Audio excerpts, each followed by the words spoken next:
Yes, team, how are we? Welcome back to another episode of the High Performance Coach podcast. Today, I am joined by another very special man, somebody that I've had the pleasure and privilege of watching grow, evolve, build, and create something that is truly a blue ocean, and somebody that's got a phenomenal story, a phenomenal journey, a great friend, somebody that I've been able to really connect with on an even higher level, out with the professional domain over the last 3, 4, and actually probably 10 years that we've now known each other.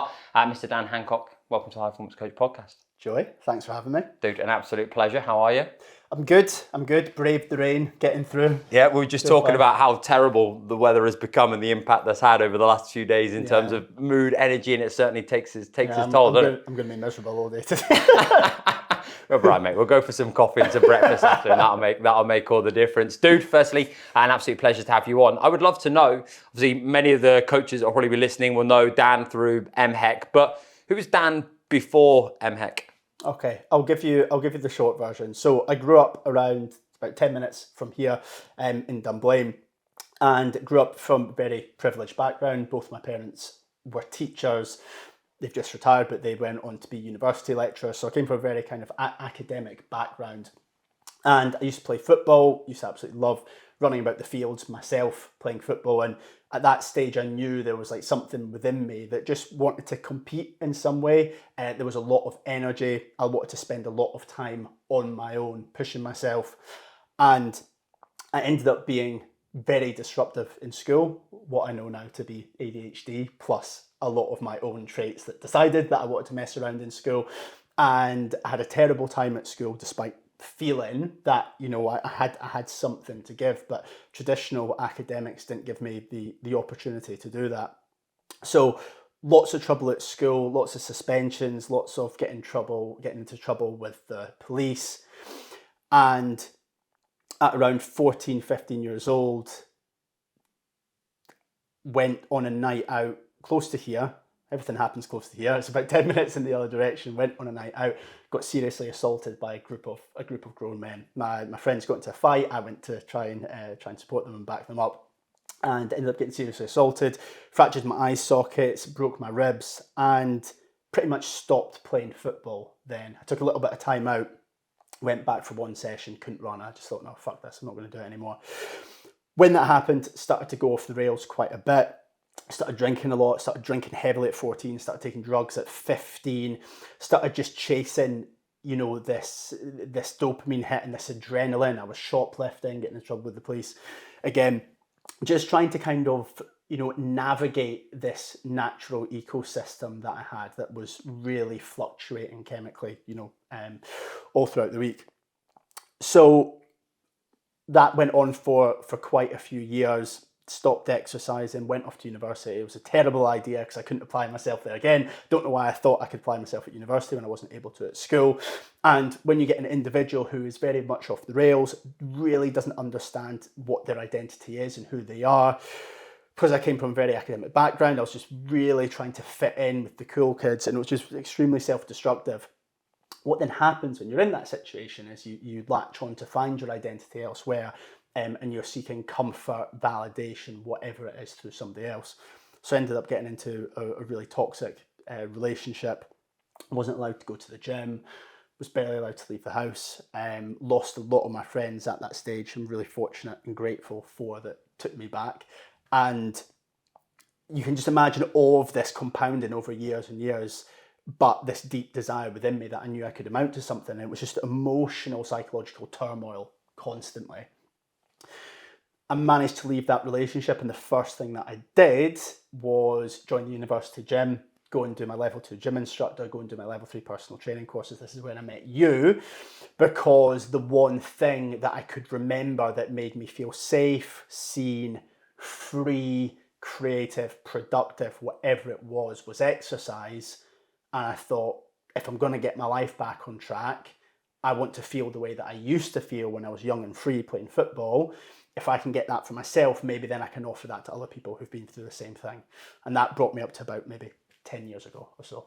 Mate, I love that. And then when we were like sat in that room, I delivered part of that personal training course. I think we looked at the nutrition manual, and at the time I was like massively into it, and it was like, oh, we're not going to actually talk about this stuff. But where was Dan, and what happened then? Obviously, when you were able to feel seen, heard, and free and reconnected with oneself, then what was the path and the journey you went on? Yeah, so it's an interesting one because I think a lot of people, I don't want to speak for you, but I think a lot of people when they transition into the fitness industry expect it to be something else. So initially it was difficult because I remember going into that PT course thinking I was like a big fish, thinking like, oh, I've done all my research online, I've read Ziza's bodybuilding handbook, you know. Is that not legit? I thought it was I'm on, you know, I browsed like the bodybuilding.com forum, and I thought I know everything about exercise, and I didn't. And the interesting thing is I was then getting into exercise to try and become this person that I thought I wanted to be, which was big, strong, able to defend myself. Probably goes back to that assault from years before, and thinking, right, well, if I look like a man, you know, then I'll be one. And what ended up happening was I flung myself into that environment. And I was like, I don't have a fucking clue about any of this. I don't understand anything. And I think that was fantastic because then it put me on the back foot when I joined the industry, because I was like, oh my God, I've got so much to learn. And then that doesn't even take into account the business side of things, the human behavioral psychology side of things, the interpersonal skills you need to work with clients. Like you have to build all of those as you go. So you're very much flung into the deep end. And this is why something that we are both so passionate about is improving these standards of the industry from day one. So yeah, individuals have to do trial and error. They have to, you know, fail forward fast, as you would call it. But we need to try and get a better standard of individuals coming into this space so that they're better prepared to help the vulnerable people that need it most. So PT'd for a few years, didn't have a fucking clue what I was doing, just didn't have a clue how to market anything, didn't really have a clue what I was doing in my sessions, but you know, I was good with people, so that helped massively. And after a few years of doing it, I just started to then realize again, although I'd built up all my skills to coach a client, I found myself back at square one again, because I started to identify that all these individuals were coming to me with a lot more complex things going on than what was on the surface. And it didn't take too much to probe and find out that, you know, an individual was coming to me and they were saying, Dan, I want to lose fat, or I want to change my body shape. And if you ask why 5 times, immediately you understand the real reason that they're coming. It's low self-worth and insecurity. You get a lot of people coming to me and they're saying, oh, I just really want to improve my health. And as we know, no one wakes up in the morning first thing and says, oh, I want to change my life today. We know that that's probably actually came from a health scare, whether it's a personal one or maybe a family member. And then there was another type of client that would come, and I would love this client because they would be like, oh, I don't care about fat loss. You know, I want to prove something to myself. I'd be like, fucking yes, great. This is going to be a great client. Thank you for saying something that I'm more interested in. But then when you ask why 5 times then, and you peel it back, that's coming from a place of like confusion or loss of identity. Because again, no one wakes up in the morning and thinks, I want to run a marathon. This came from somewhere. So I started to then piece the dots together and identify that these people were coming, not necessarily just with poor mental health, mental illness, but just with confusion over what their overall goal was. What then essentially happened was I just had a light bulb moment. I was in the shower. All my ideas come when I'm in the shower, which Amy's fucking sick of because I run out just a towel on, being like, babe, guess what? Mate, you need to get one of those. Leanne bought me one of those pens. You got a waterproof pen. I've got one of them in there. It's like a waterproof pencil that you can literally write, mate. That's I'm going to get you that. Get me that for my birthday. But yeah, so essentially, I just started to identify that people were coming to me with lots of different things going on. And I said, I'm not necessarily saying it was always poor mental health, mental illness, but it was low confidence, it was low self-esteem, it was low worth, it was lack of self-respect for themselves and their bodies, lack of identity, confusion over direction, loss of purpose, loss of status, loss of meaning in their life. And I just thought, I need to understand why all these people are coming to me. So essentially, I developed a methodology to be able to identify this, have earlier interventions, but then use exercise as a tool specifically to improve their mental health, but then also develop key life skills, characteristics, traits that they could learn within the gym, like confidence, resilience, and then developed a step-by-step process of how we could then grab these new traits, characteristics, and then apply them to everyday life. And that's kind of how the whole MHEC methodology and the initial beginnings started. Yeah, mate, I love that. The entirety of the ethos that now exists. Mate, we'll go back a step. When you stepped into, obviously, the gym floor for the first time, and you were able to go from 0 clients to obviously fully booked over those years, what were some of the skills and or some of the things that you believe that you had and or had to develop that allowed you the opportunity to go from like 0 to fully booked? Because I think quite often there's this interpretation that you need to have, this expectation that you need to have like X, Y, and Z, but actually I believe that it couldn't be further from the truth. I think it's some basic concepts that need to be in place. What were some of the skills that you felt as though you developed to go from 0 to fully booked in that time? Yeah, absolutely. So I think a lot of people will hone in on the marketing and the advertising, which is obviously it's a crucial thing. You could have all the skills in the world, but if you don't know how to communicate them to people that you have these skills, what's the point? So those things are vitally important, but a lot of them come down to the coaching itself. It comes down to the interpersonal skills. It comes down to the way that you make an individual feel seen, feel heard. Because, not to blame it on this, but because I do have ADHD, I'm very impulsive and I like to talk a lot. And refining that skill of actually talking less was so it's something I've really struggled with today, as you can tell already. So that learning to actually speak less, learning to coach less, and learning to listen more was vitally important. Learning to connect the dots, I think, is key as well. So even say, for example, when we do our course, our award in mental health and exercise coaching assessment days, and we do the practical assessment, even when individuals are being practically assessed and they're doing a role play scenario of helping their client, they miss so many different cues. The person doing the role play with them will say these things and they're just missing out on these verbal cues. Even when it comes to like eye contact is massively important. It sounds like such a simple thing, but even as a coach, like body language is massively important as well. You've got individuals that come in and then individuals, basically their fight or flight response can be triggered by even looking into your eyes. It can be triggered by your body language. Because say, for example, if me and you were sitting here right now and I'm doing this is quite intense, right? You know, when me and you go for lunch, you'll see that sometimes I look about the place, because basically, like throughout time, like evolution, like basically when you're sitting like staring at someone, it's like you're going to go into battle, right? So think about it. If you've got an individual who's struggling with their anxiety or maybe has a nervous disposition and they're coming into the gym and you're facing them front on, immediately they go into fight or flight, immediately. So it's even a case of like learning like what body language is suitable, what level of eye contact is suitable. And I know this may seem like I'm going into loads of depth and being a little bit OTT with it, but the majority of your body language is non-verbal, and these are the things that could trigger an emotional anxiety response within an individual as opposed to the words that you say. So interpersonal skills are massively important, and genuinely caring about the individual. And I know this sounds really, really self-explanatory. This is something that, you know, you're fantastic with as well, is that you could have 100 conversations a day, but when you're speaking to me, I feel like that's the only conversation that you're having. And it's so difficult to get lost in the whirlwind of 100 clients working 60 hours a week and not giving that personal touch to the client. You just need to remember that they could be, you know, your 15th client of the day, but you're there only the one PT session of the day. So the interpersonal skills are key. They come first, and then understanding about kind of the neurological makeup and the behavior of those clients so that you can manipulate that positively even further. That's then what comes next. Dude, I think person first as always is the most important skill that you can develop 100%. What was the challenge that you faced from going from Dan, the guy that worked in Pure Gym as the busy coach PT who was fully booked, that, you know, was doing incredible things, to then going, right, okay, I want to develop this new award, and the identity shift that you had to go through, and also potentially the challenge that you had with respect to actually going through that transition and now being able to make it go from like nothing and an idea to actually a thing. Letting go, probably. Letting go of identity is massive.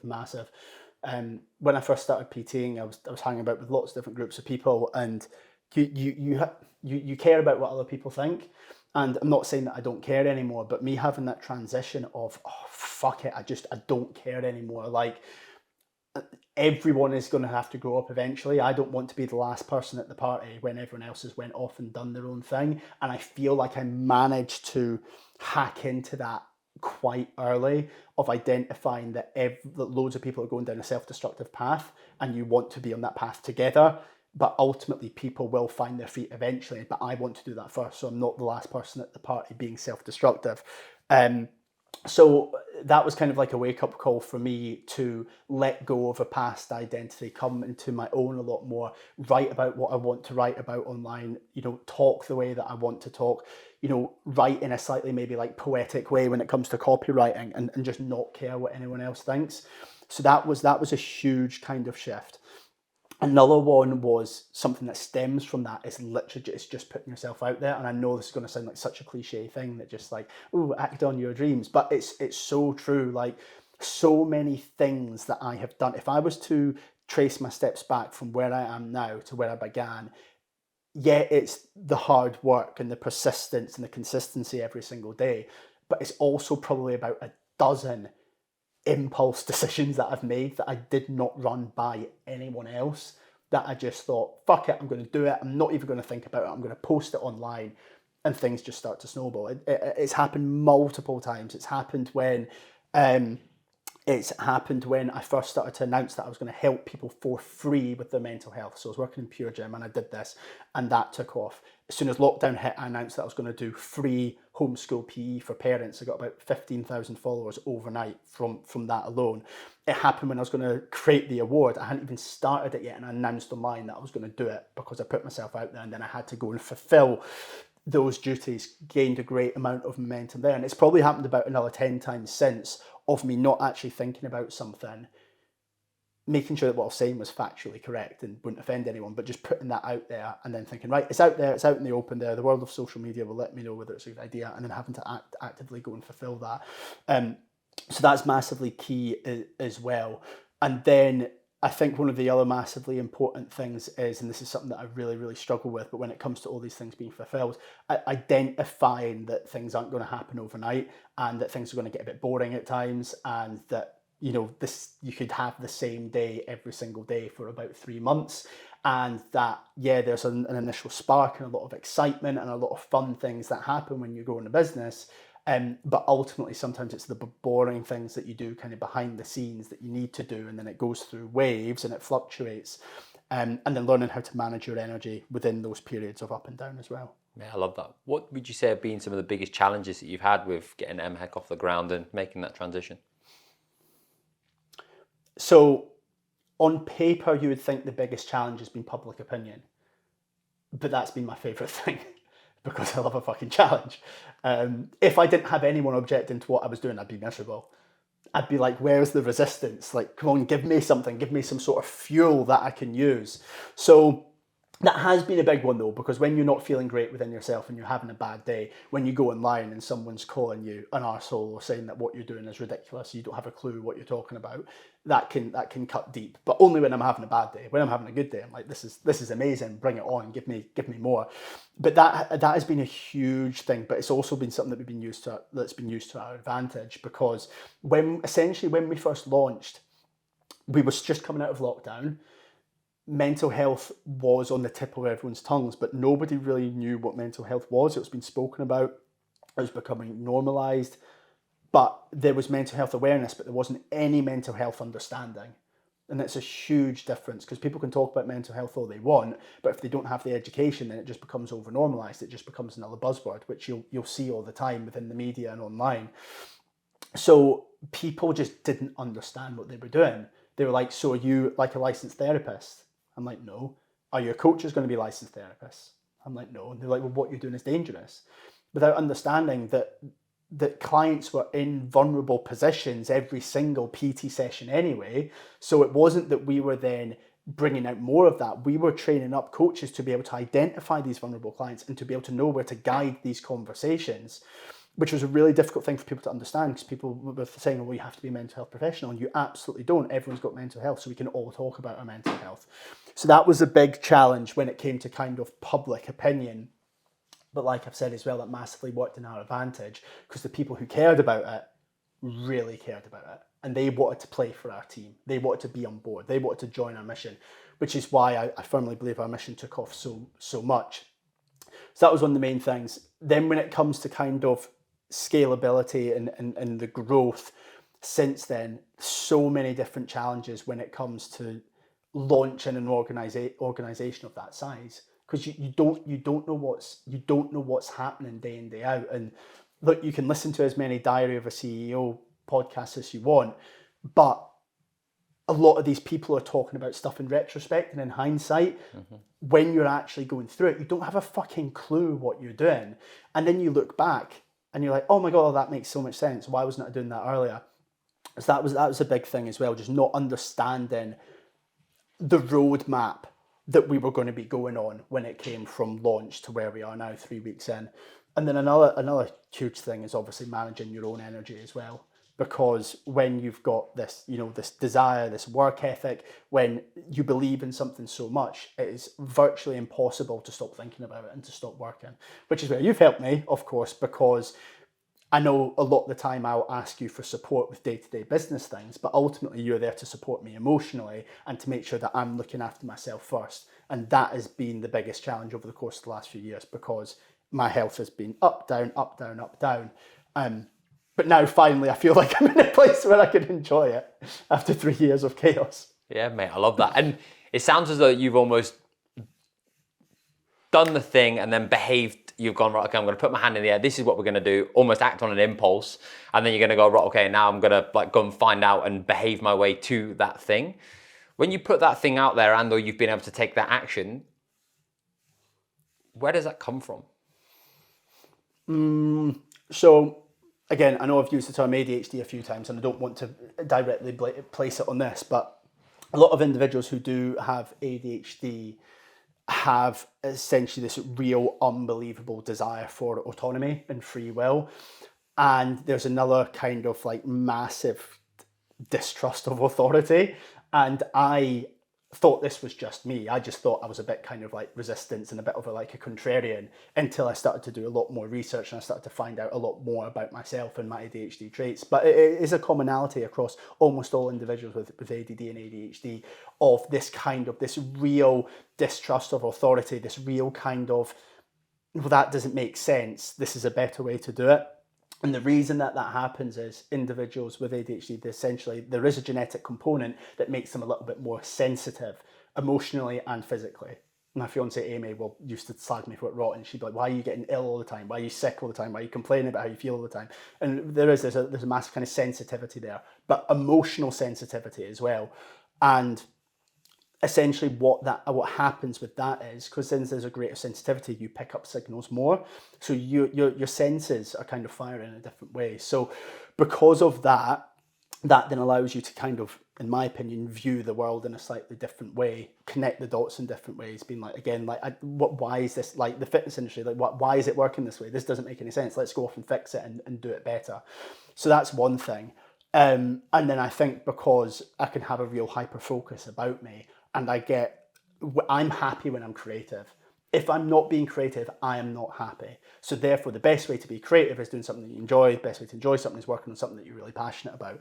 So I believe it stems from there, not again to make this a neurological thing, but I believe it does stem from there in part.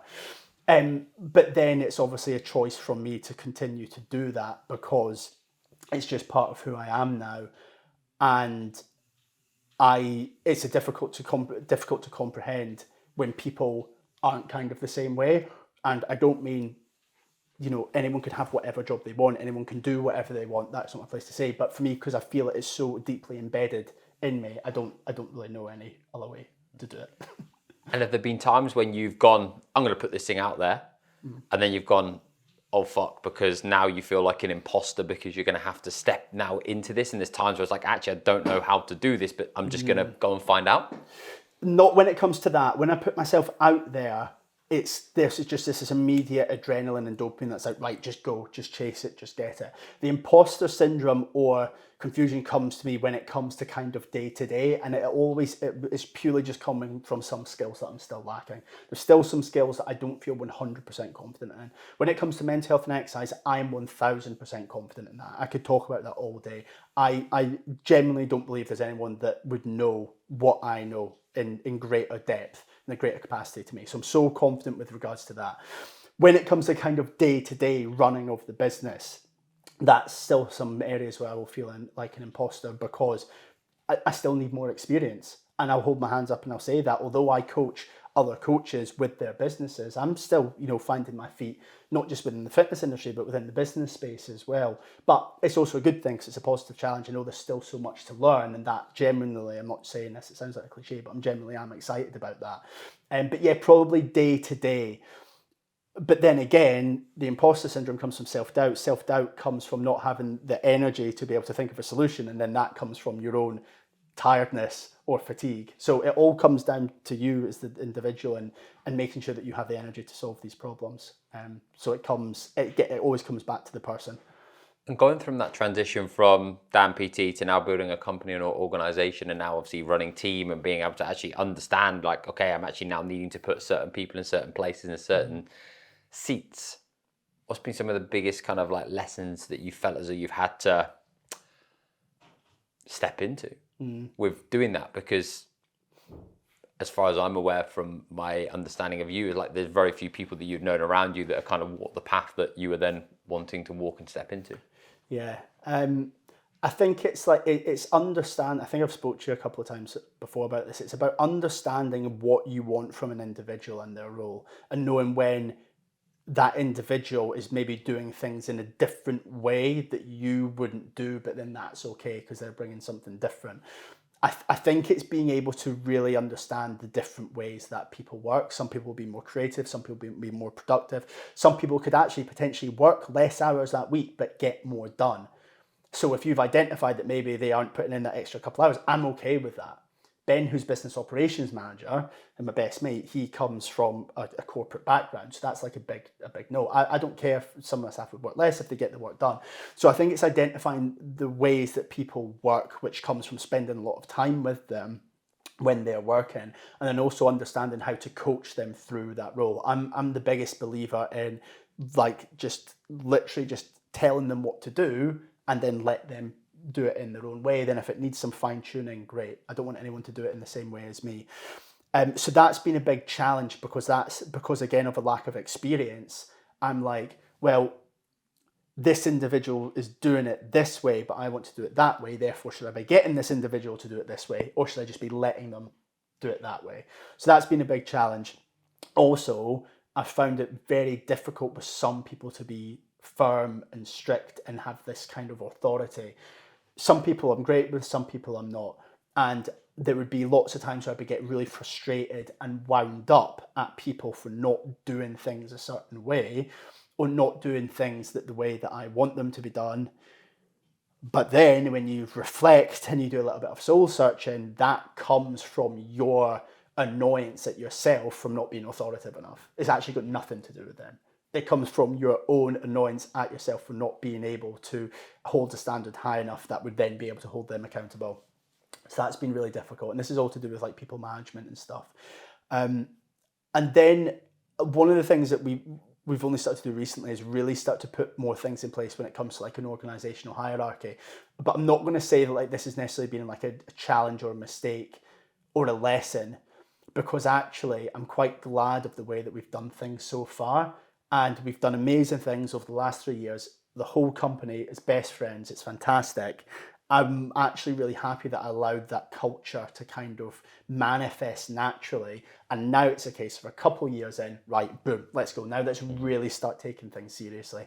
If we'd embedded a lot more of a serious approach right back at the start, I think productivity-wise, we would have been better. But culture-wise, I don't think we would have been. Not to suggest the two can't work in harmony, because they can. But yeah, that's been a challenge. But again, it's like you don't know, you can't learn this from a book. You have to just go through it, and you have to just put yourself out there, make the mistakes, and then learn from them, and then grow. Yeah, you can only connect the dots looking backwards, and I think your biggest lessons and experience, your biggest lessons fundamentally come from the experiences that you now have to go through, and some lessons have to be experienced in order for them to be like understood. Ben and Troy, the incredible goats that work inside the High Performance Coach, as they would call themselves, obviously came and delivered a talk for you guys down in England, probably around this time. Well, actually, probably a few months ago. It wasn't this time last year. June. They fed back to me that the community, the culture, the cohesiveness, and the energy within that room was contagious, was phenomenal, and was like one of the best things that they've now feel as though that they've kind of like been a part of and also now seen. What do you think has been some of the things that has allowed you to create that type of community, that culture, and that environment? Because I think with coaches who are trying to now build communities, I believe it's one of the biggest challenges that they face. I know that I've struggled with that in years gone by, and it's taken a lot of work. But what would you say has allowed you to become the facilitator of that? Yeah, the thing that underpins everything is like concept. It's like concept, which is obviously kind of like the overall kind of belief and kind of idea of where you want to be. The vision and then the values are just so important. So when we first launched the award in MHEC, we had basically the early bird tickets sold out on the first day. We had people on like waiting lists. We had people just desperate to do it. The course didn't exist yet.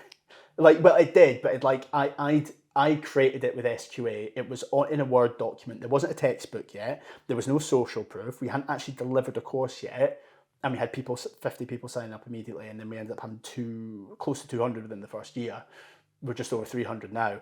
And it's the concept. So the concept's key because basically every so often when it comes to marketing, when it comes to the business space, there's kind of like this tide of change. And you can't force a concept on people. People have to already have the belief of that concept and then they buy into it. So yeah, lockdown played a part, mental health being on the tip of everyone's tongues, but people were ready for it. I didn't quite realise how many people had been feeling the same as me because the award or qualification or certification didn't exist yet. I'm the genius. I've came up with this thing. No one else has thought of this. And no one else had thought of actually creating it and then going off and making it into business and delivering it. So many people had thought of it. So many people had already Googled it. And the certification did not exist. So concept was massively important there because so many people were, I don't necessarily think waiting. I think some people were. But immediately when people saw it, and this still happens today, they go, right, yeah, this is the missing piece of the puzzle. This is the thing that I should be doing. So concept's massively important. I think the vision and the mission is massively important as well. When individuals come and buy a product from you, they are buying the logistical side of things. They're not necessarily buying the physical side. So the logistical side of, so for example, if an individual is coming to join HPC, right, you could be like, right, well, you get support from me, Ben, Troy. We do these tune-up sessions. We've got ones on Mondays, Fridays. We've got these additional sessions. Here's what your learning looks like. Here's what the sessions look like. People don't really actually buy because of that. That's like the cherry on top, right? A lot of people actually buy because of, right, where do you want to be? I'm going to help you get from there to there. And that's what you do so best. So a lot of people don't actually buy in for the physical product. They buy for the functional product. But a lot of people bought in for us because of the physical aspect and because of the mission and because we're the world's first ever award in this. We're going to get from like A to B. We're going to be able to do all this amazing stuff. So people actually bought into the mission. I don't think a lot of people generally do that. So that was great. And then the values, this is the thing that underpins everything. Like I cannot describe what it is like walking into a room with some of my coaches. Like they're just the most enthusiastic, passionate people, and they've just got so much in common. Essentially, every single one of them has either experienced poor mental health, mental illness with themselves or a family member or a friend. Although, to be fair, majority of the population have experienced that now in some way. Everyone at least knows somebody that's really struggled mentally. So that's one thing. So they're deeply passionate about it. Two, they felt let down by the traditional fitness industry in the sense of they wanted to come in and help people with their mental health initially, but there was no support for all the marketing speaks against it. And they just felt a little bit let down in that sense. So they felt like they either lost their way and they needed to find their way again. Then when you get these individuals together in a room that are just so unbelievably passionate about this concept, this vision, this mission, and care about it just as much as you. It's the most beautiful thing in the world. Then when you get all these people into a room together, the energy is contagious, it's palpable, it's indescribable. You can't quantify what the energy is like with these people just because they care so much. And like I said, we've got over 300 coaches now. Every single time a coach joins the award, I do an onboarding call with themselves and any other coaches that have joined the award that week. And every single one without fail, I go away, I smile to myself, I laugh, I voice note Ben, and I say, yep, we've got more recruits, because they're the exact same as us. And they say the exact same thing. They're all here for the exact same reason.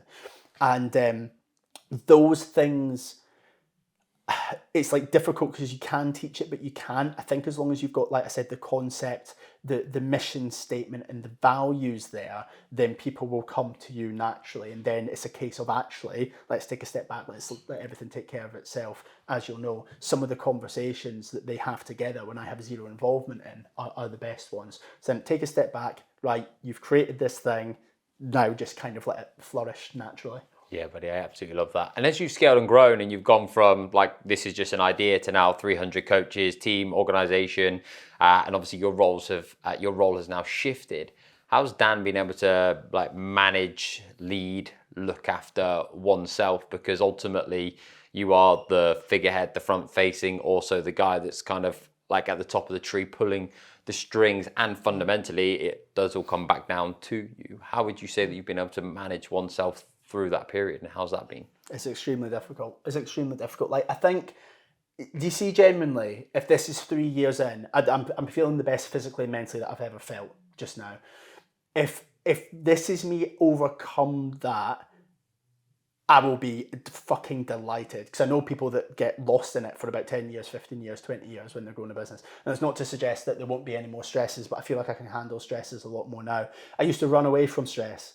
I used to avoid stress, which worked initially, because I was like, right, okay, if I just remove stress from my life, therefore I'm going to be fine, without, really kind of appreciating that stress will rear its ugly head and bite you on the arse when you're least expecting it, and then because you're not expecting it, you're going to react to it worse. So stress management and understanding is massively important. This may sound a little bit kind of counterintuitive, but I think sometimes you do have to make the mistakes as well. I spoke to some of my coaches about this the other week, actually, and and one of them is not taking a day off. They're an incredible coach. Like, they've done amazing things. They've grown their business massively over the course of the last couple of years. Love them to death, but they're not taking a day off. And I've used every trick, technique, tip, whatever, to just try and explain to them in a different way why they need to, and they're not doing it. And I just actually held my hands up and I went, you know what, you need to just do this. You need to go through it. You need to experience this for yourself. You need to actually feel what those burnout, emotions and fatigue feel like for you to make a change. There's no more that I can do, but I'll be here to pick up the pieces once that happens and then guide you in the new direction, help you recuperate and recover. Stress management is massively important, but like I said, I feel you do need to go through it a certain amount.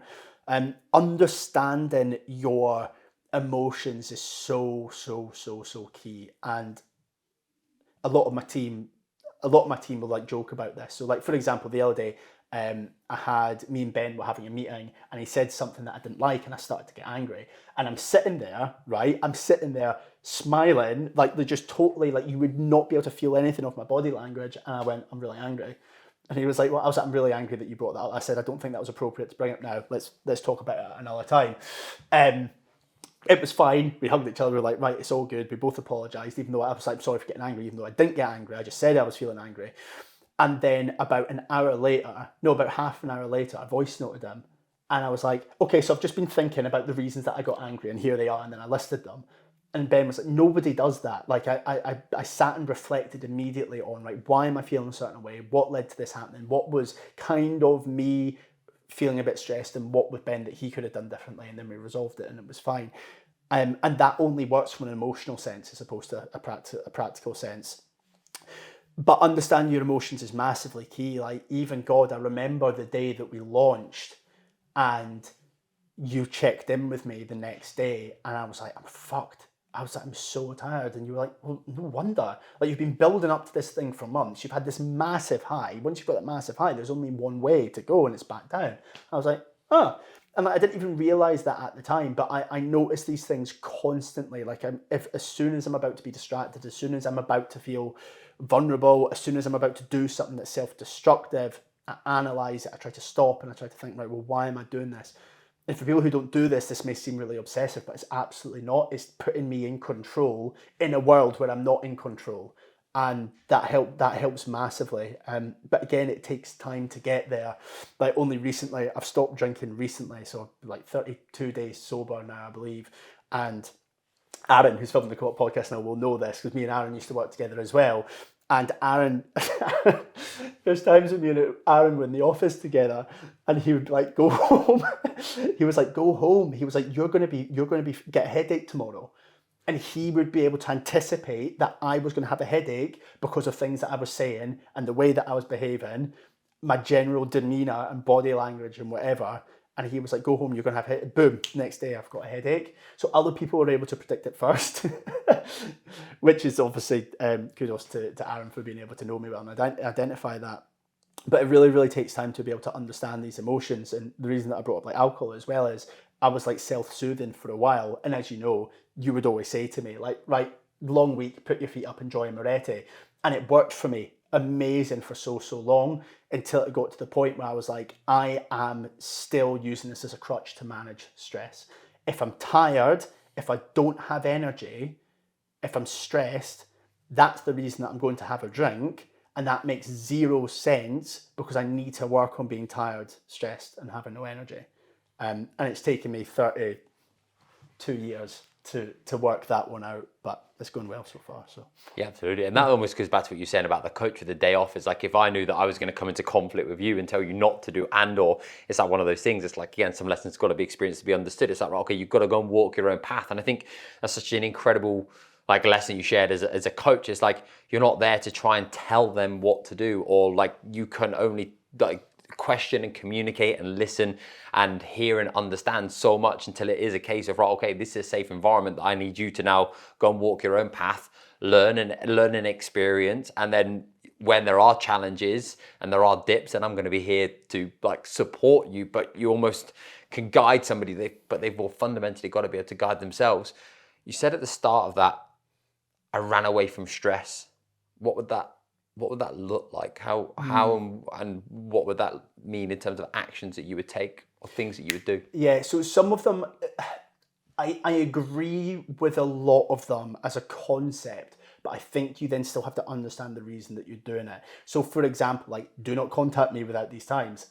Yeah, that's great. That's a great parameter to have in place. But then that doesn't give me permission to lose my shit when someone contacts me out with those times. Mm-hmm. So it's little things like that. I think a lot of the things that you have to do to protect your own energy, I was using as an excuse for no one dare step out the boundaries of these these parameters.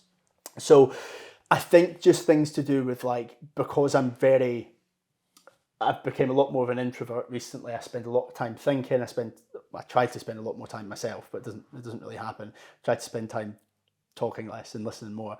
But because I do that, there's a lot of of these habits to gain self-awareness that I gain. And so for that, I started to become far less angry.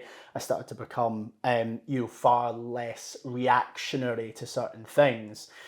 But I was then thinking, this is me now. I don't react to stuff. Like, I don't need to have an emotional reaction. And that's absolutely nonsense. Like, everyone has an emotional reaction to everything. You can still feel jealous. You can still feel angry. You can still feel anxious. It's a case of then using those emotions for good. But I was thinking, I'm getting rid of these emotions. Mm-hmm. I'm totally avoiding these things. Like, I never want to feel angry ever again, which is absolute nonsense. Like, you're going to feel angry, but just use it. Use it for something positive rather than anger using you. So, yeah, I think it was just little things like that of me thinking that I could avoid all stress without actually realising it's going to come. You just need to understand how to navigate it better. Yeah, absolutely. I think it's so important that you have an array of differing emotions, because if you don't experience one emotion, you don't know what another one feels like. So I think, as always, it's like one of those things, like we always know that there's going to be uncertainty, constant work, and there's always going to be challenge and pain. And it's like, if you're trying to spend so much time running away from like these things, well, then fundamentally, like, you're playing the wrong game. It's like understanding, how do I build the systems? How do I build the strategies, the frameworks, the concepts, the principles, for me to now be able to not run away from them, but understand and then look at, right, okay, how and what can I now use in my toolbox in order for me to now be able to deal with X in front of me, which I think is so valuable, because I was the same. It's like, right, okay, I was trying to run away from, like, do you know what, I don't want challenge. I hope I don't have a stressful week this week. Or like, yeah, and I said this to a lot of coaches not too long ago. It's like, anyone go into Monday and you're thinking, I hope I don't have any problems today. Yeah. And it's like they will automatically, you know that there is going to be challenge. So then as soon as there is like a client message you saying, I'm leaving, I'm pausing, I've got this problem or whatever, then all of a sudden you're like, and then the emotional response is just so not in alignment. And you're almost on the back foot instead of now knowing that, right, okay, there will be challenge today. There is going to be uncertainty today, and there's going to be potentially conflict or difficulty today. How do I need to prepare myself to be in the best place possible? And when that does happen, how am I going to respond, or how would my best self respond? So when that happens, it's almost like you're already like on the front foot instead of now like trying to run away. I hope I don't have any problems or any challenges. I hope there's not this or there's not that. And it's like, there's always going to be. And I think that was a massive lesson for me, was like, typically back in the day, like Mondays used to be like, I'd speak to 1 million people. And it would be like, right, okay, you go into Monday and you almost be you'd be on edge. And again, like a coach will have like a check-in day on a Monday. And I know so many, you know, I don't know if you ever got it, but you know, you had on a Sunday night, you get the fear about going back to school on Monday. It's dread, Sunday night dread. And again, like you speak to some coaches, and I used to have this, you'd have like dread about like communicating with you, but then everyone's like, oh, how's work? Oh, I love my job, I love coaching. I'm like, yeah, everyone's amazing. But then you've got this dread and this fear going into Sunday, and it's like, that's not right. There's a missing piece here that we need to understand and we need to raise awareness around. And I think it's like you say, instead of how do I now run away from it, it's how do I raise awareness around it, and how do I now start to build the strategies, the frameworks, and develop myself in order for me to be able to understand how I can then process and then move forwards. Most importantly, and what's the next action or next step that I believe or feel as though that I need to take, so that I've got a greater degree of like bounce back ability when something now does arise, because inevitably it will. And I think one of the biggest lessons for me will be, the more you grow and build, it doesn't get easier, it gets harder, but you just get better. Absolutely. And actually you get exposed to more challenge in a different way. And I think it's then about understanding, well, again, you are the person fundamentally that now has to be at your absolute very best, physically, mentally, emotionally, and look after that more than you do anything else, because that's going to be the decision-making, energy, vision, strategic, individual that's going to be kind of leading the way fundamentally. And that's always going to be the biggest limiting factor, but above and beyond that, scalability. And we had a conversation at breakfast not too long ago, and you said to me, it's like, Joe, I know that I don't have any issues with regards to like what I need to do from a marketing or a lead gen or a sales perspective to scale the business. You said the biggest limiting factor is going to be me.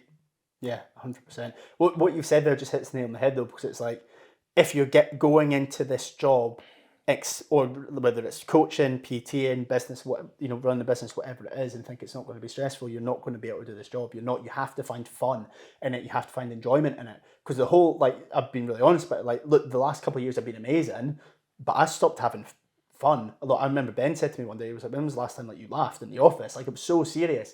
And it's such a valuable lesson, because like you can't, like, there is an upside of stress, there is, and you can have more fun, you can enjoy it. If you don't go into it with the expectation that you will be able to get rid of stress, you'll be able to overcome this, like, it just doesn't work. You just have to know how to ride it out, and that's been massively important as well. Like I said, like, it's a case of not avoiding it, but actually being like, well, how can I fall in love with this in a new way, with this new challenge, and then be able to adapt, have greater adaptability skills as and when things come up. Yeah, absolutely. And I think it's that thing, it's like pressure creates diamonds, but also at the same time it can crumble you. And I think it's about understanding, it's like, if I think about when I'm at my best, it's like I'm having fun, I'm curious, I'm exploring, I'm open, I'm free, I'm not really worrying about anything, I'm just like almost like trusting your own like intuition and feel.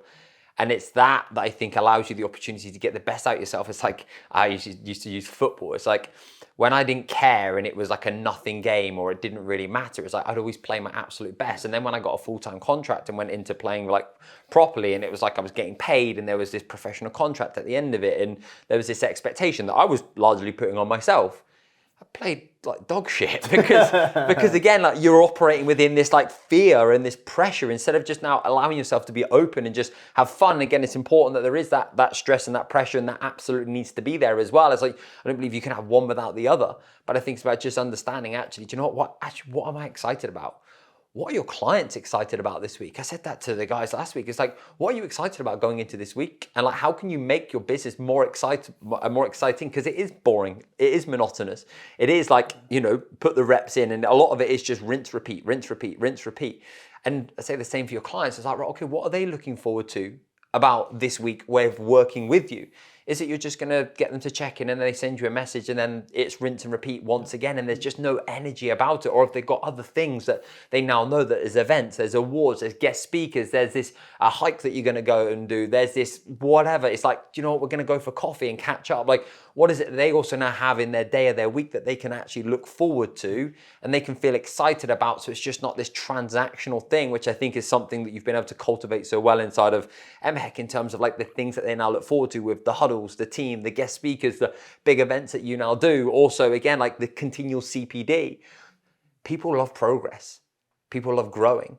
And also people love belonging. And I think if you can create that, it's so powerful, but that has to come through, again, like fun.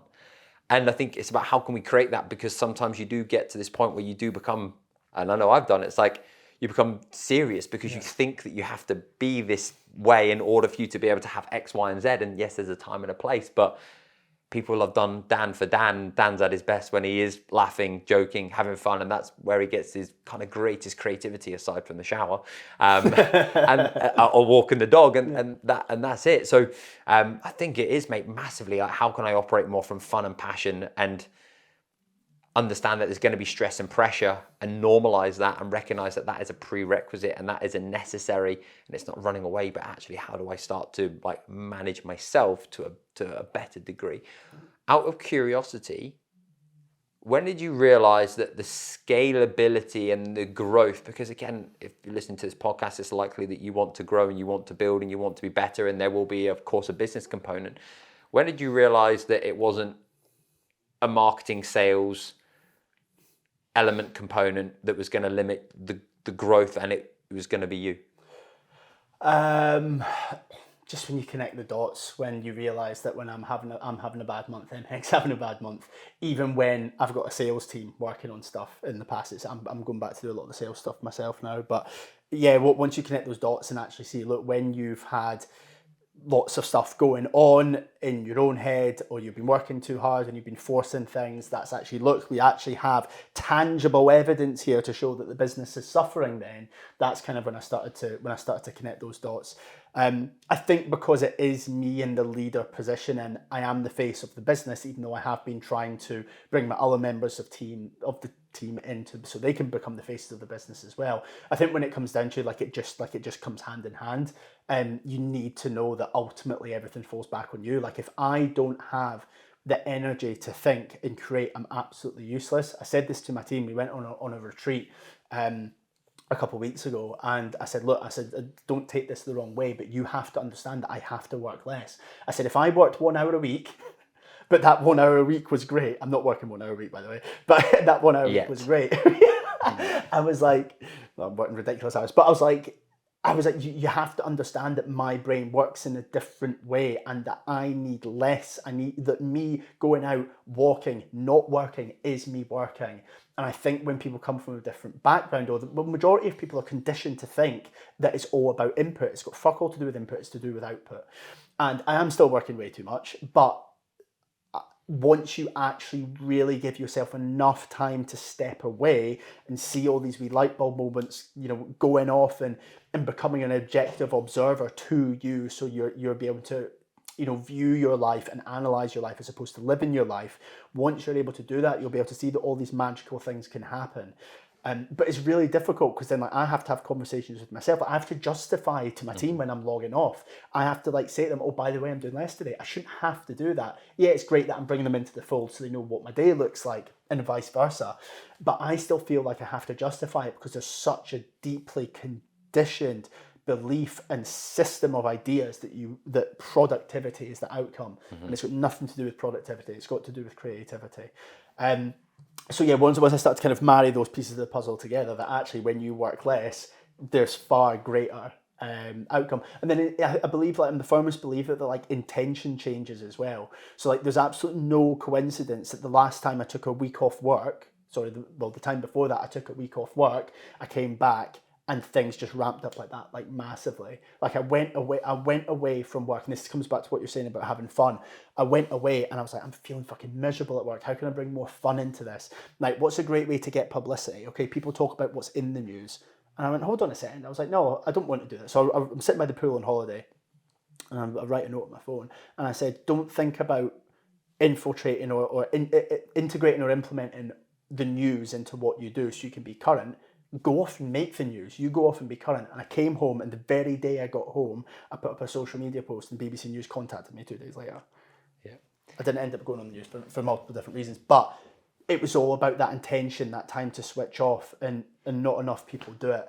But hopefully you'll learn the hard way, like I've done, and then get there eventually. Yeah, I think I've been working with a leadership coach, and I did a kind of like psychometric test, and again, a lot of it is like, high energy driven, basically want to get shit done, and to kind of simplify it. But one of the biggest things that she said to me was like, actually, you love discipline, structure, and routine. I'm like, yeah, I live on discipline, structure, and routine. But she says, actually, do you know what? If you want to be at your absolute best, it's like you need a far greater degree of spontaneity.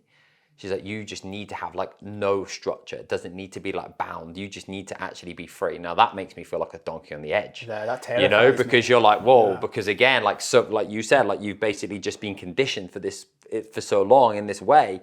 And again, so often you can measure your like self-worth based upon obviously the amount of work that you now do, and or feel guilty that you don't feel like you're doing enough. And this is what I've been working on myself, is like my relationship with rest, my relationship with recoverability, and my relationship with now spontaneity, and the ability to actually now be able to just not have like structure and order for periods of time, and then just allow myself the opportunity to be free. And like in my head initially, I'm like, in a narrative, it's like, Joe, you're lazy. Joe, you're not working hard enough. Joe, you're fucking about. Joe, you're wasting time. Joe, your team are going to think, your clients are going to think, insert like, and in your head, you've got this like, obviously, you've got the chimp that's basically just telling you. Crazy. Yeah. But every single time that I've done that, I've always come back in exactly the same way. And it's like, okay, new idea, new level of energy, new level of focus. This challenge that I couldn't quite connect the two together is now all of a sudden it's like symbiotic, and I can see it. And it's like, I don't know what I've done, because you can't put your finger on what you've done because you haven't really done anything. And that's the point. And it was like actually allowing yourself, and Ben always jokes to me, he says, mate, whenever you put yourself on a plane, I think I said this in a few podcasts, it's like when you put yourself on a plane, it's like when you get off a plane, you're a different bloke. It's like, so if you could just go and spend more time on a plane, you'd be far better, because I just think I put myself in a bubble where there's no Wi-Fi, there's no, like, I just feel as I'm not on the planet. And then I come off and I'm like, oh, I've just got this whole completely different perspective and view on insert whatever it is that I'm trying to focus on. And I do think it's just allowing yourself that opportunity. Yes, you've got to work hard, and yes, you've got to put in the reps, and yes, you just said like, putting in the hours, and I'm working ridiculous hours, and likewise, and you have to now do that. Like fundamentally, you have to put in the reps, but also there needs to be a degree of rest, fun, and spontaneity, because without one, you can have one, but without the other, it's not going to allow you the opportunity to go and progress as far as you possibly could do, And I think it is just trying to develop that, and also now normalize that and become more okay with that. And it's something that I'm struggling with, and have struggled with even more so in the past. And I know it's something that you've been like developing and improving and working on as well. Yeah. Apparently, if you've got a creative job, you shouldn't be working more than 35 hours a week. That's the threshold. Once you work 36 hours, those are shit hours afterwards. But it's, again, I'll keep banging on about it, but it comes down to self-awareness. Self-awareness is so key. Like I mentioned about what Aaron had said when it came to me anticipating I was going to have a headache. Last week, I was getting up at 6 and I was finishing at 3, because I realised that between 6 and 9, no one's bothering me, and I was getting so much work done. And when I say no one's bothering me, I get massively distracted as well, so I'm not blaming anyone else for that. But that was a great period for me, and I found that I'm really productive in the mornings. I'm waking up and I'm like, right, boom, let's go. So I was like, let's hack into that. So I was doing that. So I was like to everyone, all right, I'm not going to log off at 3. And then last Thursday, it was about 3:15, and I messaged Ben, and he went, what are you still doing work, and log off? And I went, no, I'll be fine. I've got to get this thing done for Friday morning. I had quite 3 big tasks that I needed to get done, and I hadn't quite finished them yet. But I could have easily logged off, chilled a little bit, and it would have actually been better doing 2 hours on Saturday morning, even though that's my weekend. That would have been better rather than just kind of pushing through then. And then he said, "Can you log off, please?" He said, "You're going to be shattered."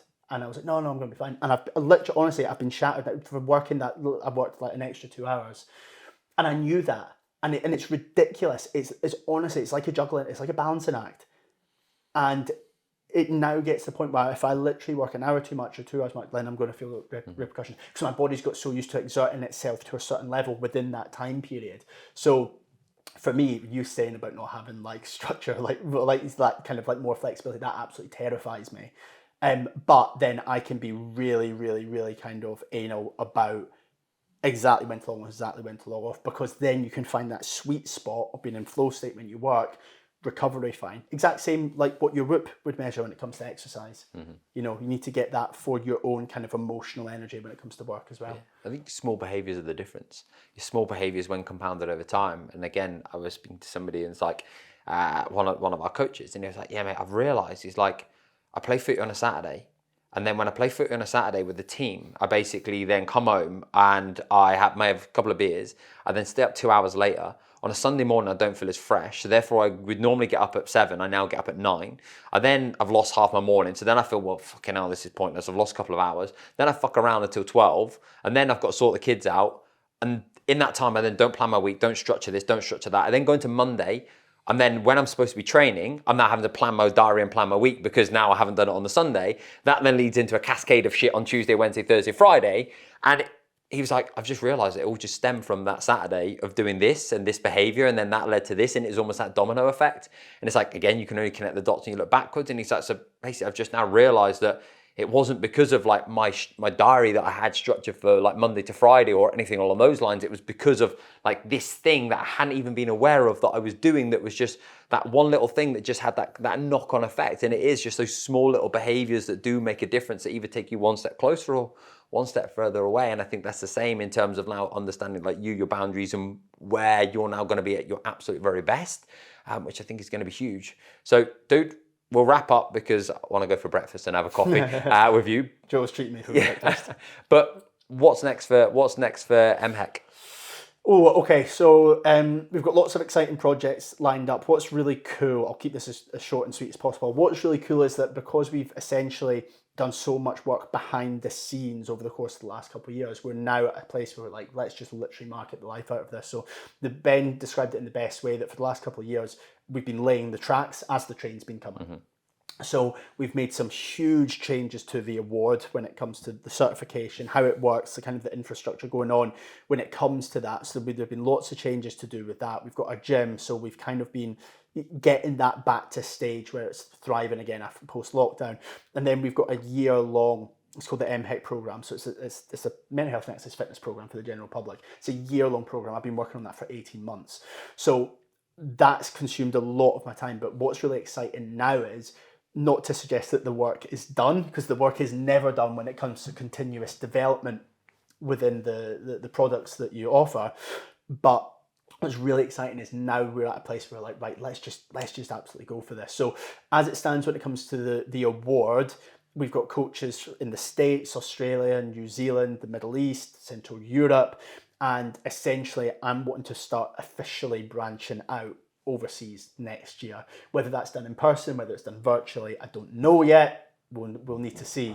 But we're starting to get that interest there already, and these other countries, you know, are going to be crying out for this award. And because we've got the infrastructure ready, we can now scale. So again, a lesson to anyone else is, I wanted to do this in year 1. Ben taught me out of it. We're now in year 3. We've got the infrastructure, now we can scale. So that's when it comes to the award. That's really exciting. We are doing a lot of really exciting work within the community. So a lot of people think MHEC is just involved in the fitness industry and involved with PTs and gyms, but we have got coaches that are in the prison service who have been trialing MHEC within there with incredible results. We've got individuals receiving MHEC as a concept, as training, bringing kind of therapy and exercise together. Individuals, the most vulnerable individuals within prisons, who really, really high charge sheets, assaults, being found with contraband, self-harm, all that type of stuff, who now haven't had a charge sheet in 12 weeks.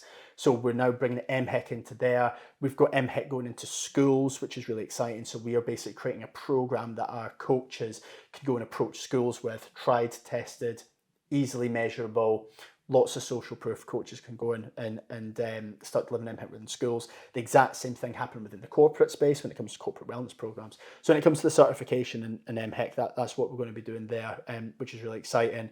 When it comes to the MHEC gyms side of things, we've got a lot of coaches who have their own gyms that are potentially going to want to go through a rebrand and become an MHEC gym, or there could be a co-brand and kind of licensing arrangement there as well. So it's all systems go, but what's really exciting is we know it works. The proof's there. Proof of concept absolutely 100% works. We've refined it for so long, which is the boring reps that we've spoken about, very tedious, very monotonous. And now I cannot wait to really market the life out of it, advertise the life out of it, get more different people from different communities coming in, working with different clientele, having it work with them, and then just continue to grow and scale. I want this to be worldwide within the next couple of years, and I'm 100% confident we'll do that. Dude, I love that. And for those coaches who are interested in finding out Dan Hancock, MHEC, and Mr. Ben Lewis, the other MVP behind the operations,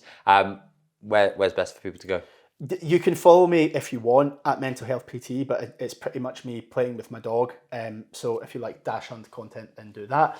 But no, my social media is about me. It's about my mission. It's about me as a person, and I do talk about all things MHEC. But if you want to find out about the award, go and follow award_in_MHEC on Instagram, because that's when we share a lot more of kind of like the behind the scenes course content, what you would expect as a learner, learning materials, learning outcomes, what we're doing with our coaches day in, day out to help them become certified MHEC coaches. So I would check out the award Instagram page. If not, check out mymhec.com. That is a base where we talk about all things MHEC, from the awards to the gyms to the MHEC program. Specifically, if you're interested in the award, put a /award, so mymhec.com/award, and you can come and find out more about the award on that page, why we feel you as a fitness professional should be doing this award, how MHEC can be integrated into your service.